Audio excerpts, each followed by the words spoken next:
stuff. Right here, awesome cycle and process and a lot of difficult engineering and science going into it. This, you're just dumping fuel in the back.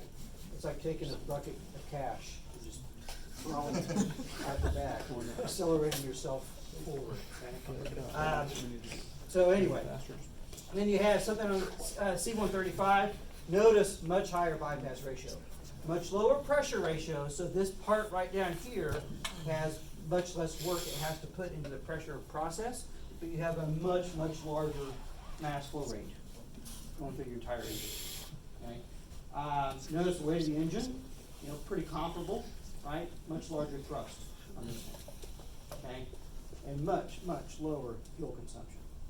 So all things being equal, good fuel consumption. Ooh, dump more in. More dollars. More going back. afterburner. Remember, every time, you know, the Air Force throws a $100 bill in an afterburner, that's your tax dollars. But it's cool. It is cool. But if you look at it just on merits, right? This is much better. Okay? Little weight penalty, much better thrust, better fuel consumption.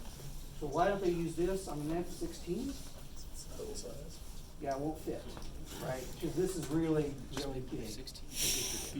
It won't fit. It would look funny having this Big. thing. It looked like that.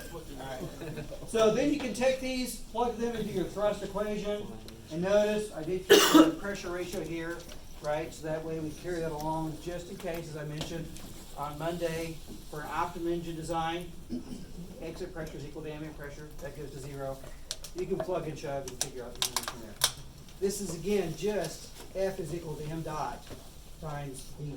That's it. That's all this equation is right here. Nothing more complicated than that. Okay, so we'll end here today. We'll pick up on Friday. We'll try to finish up with propulsion.